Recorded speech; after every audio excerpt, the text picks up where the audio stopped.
तो आज हम पढ़ेंगे रैंडम एक्सेस कंट्रोल मेथड्स के बारे में। एंड इसमें हम एक अजम्पशन लेके चलते हैं कि जो भी हमारा जो फ्रेम साइज होगा, यानी जो हम मैसेज भेज रहे हैं उसका जो फ्रेम साइज है वो हमेशा फिक्स्ड रहेगा एंड इक्वल रहेगा। यानी कोई भी अगर एक सेंडर है वो कुछ पैकेट्स ऐसे भेज रहा है, कुछ फ्रेम्स ऐसे भेज रहा है, तो उन सारे फ्रेम्स का साइज जो है हमेशा फिक्स्ड होता है एंड इक्वल होता है। तो इसमें जो सबसे हमारे पास जो मेथड आता है वो होता है अलोहा। अब अलोहा के हमारे पास दो टाइप्स होते हैं, एक होता है प्योर अलोहा एंड सेकेंड हमारे पास होता है स्लॉटेड अलोहा। तो हम सबसे पहले प्योर अलोहा के बारे में पढ़ते हैं। प्योर अलोहा में क्या होता है कि जो हमारा सेंडर होता है वो कभी भी डेटा को ट्रांसमिट कर सकता है।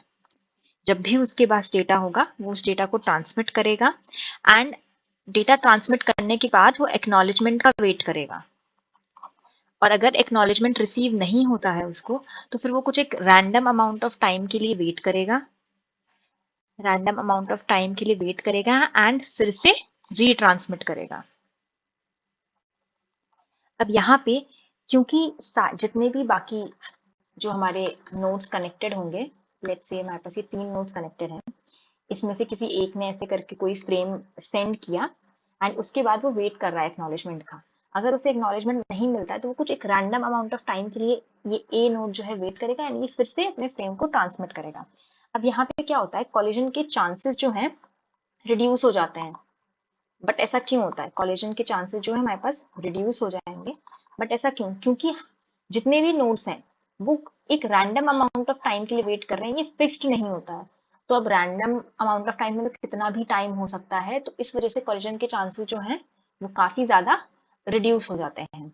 अब इसमें सबसे पहली जो चीज हमारे पास आती है वो हम देखेंगे कि अगर हमारे पास कुछ फ्रेम्स है ट्रांसमिट करने के लिए, तो प्रोबेबिलिटी क्या होगी ऑफ के ट्रांसमिशंस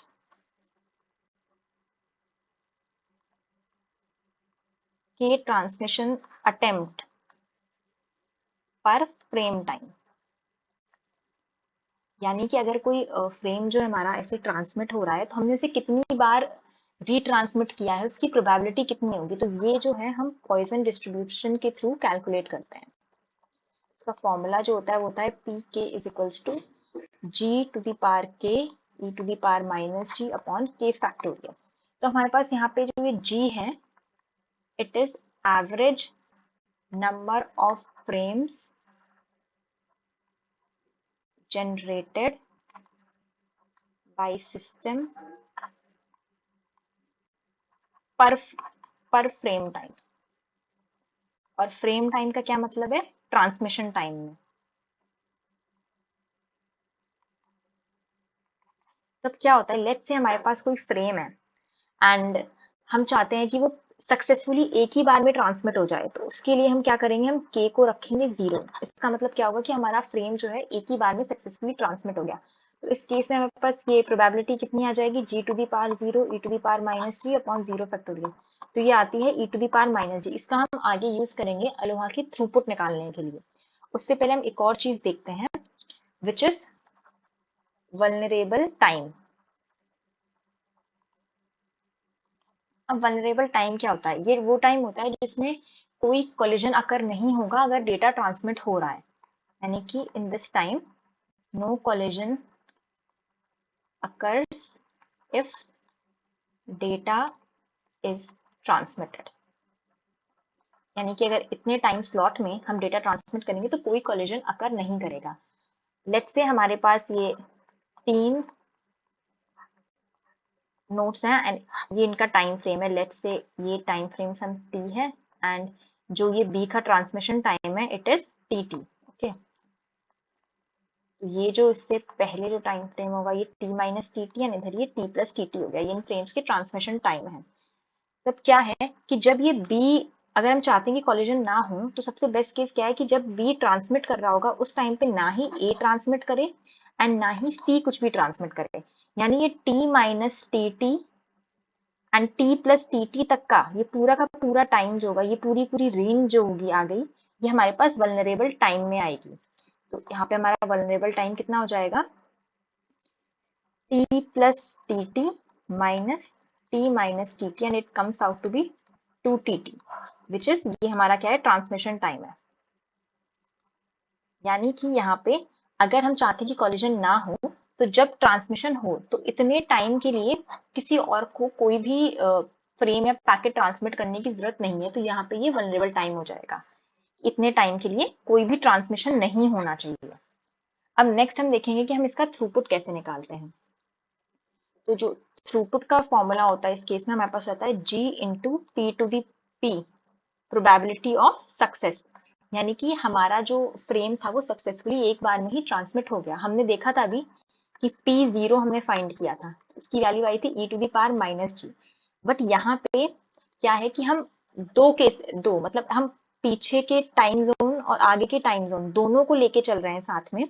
हम दो फ्रेम्स लेके चल रहे हैं, यानी दो टाइम फ्रेम लेके चल रहे हैं। तो जब हम यहाँ पे प्रोबेबिलिटी निकालेंगे तो हमारे पास जो प्रोबेबिलिटी टोटल आएगी वो आएगी e to the power minus g into E to the power minus g. यानी दोनों, क्योंकि दोनों टाइम फ्रेम्स में से किसी भी टाइम फ्रेम में कोई कोलिजन नहीं होना चाहिए, ये total probability e to the power minus two g आ जाएगी। एंड जब हम इसको यहाँ पे पुट करेंगे तो will get g into E to the power minus two G. And अगर हमें इसको अब मैक्सिमाइज करना है, लेट्स से कि हम थ्रूपुट को मैक्सिमाइज करना चाहते हैं, फाइंड करना चाहते हैं कि मैक्सिमम थ्रूपुट अलोहा हमें प्रोवाइड कितना कर सकता है, तो इसके लिए हम क्या करेंगे, सिंपली इसको डिफरेंशिएट कर देंगे विथ रिस्पेक्ट टू जी। अब जब हम इसको with respect to g differentiate करेंगे and then will put it equal to zero, simple mathematical equation है, तो इसका डिफरेंशिएशन आ जाएगा g into E to the power minus two g minus two plus e to the power minus two g which is equal to zero. इसे जब हम further solve करेंगे तो 1 minus two g e to the power minus two g equals to zero. इसको solve किया तो जी की value आ गई 1/2, यानी जो हमारा थ्रूपुट होगा maximum it will be equal to 1/2 into E to the power minus 1/2 into 2 which becomes 1/2 into e to the power minus 1 and it corresponds to 18.4%। यानी जो हमारे पास प्योर अलोहा है वो हमें सिर्फ और सिर्फ 18.4% थ्रूपुट ही दे सकता है मैक्सिमम, इससे ज्यादा थ्रूपुट नहीं दे सकता है। अब नेक्स्ट हमारे पास जो आता है वो है स्लॉटेड अलोहा। तो ये स्लॉटेड अलोहा क्या करता है, ये प्योर अलोहा की एक तरीके से एफिशिएंसी इंप्रूव करता है। इट इंप्रूव्स एफिशिएंसी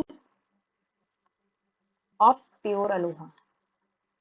तो स्लॉटेड अलोहा में क्या होता है, इट सेज कि स्टेशन कैन ट्रांसमिट, कोई भी स्टेशन या नोड है वो तभी ट्रांसमिट कर सकता है जब उसका ट्रांसमिशन जो स्लॉट है वो जस्ट स्टार्ट हुआ हो। जैसे कि हमारे पास ये लेट्स से तीनों के लिए हमारे पास ये टाइम स्लॉट्स हैं t minus T and t plus.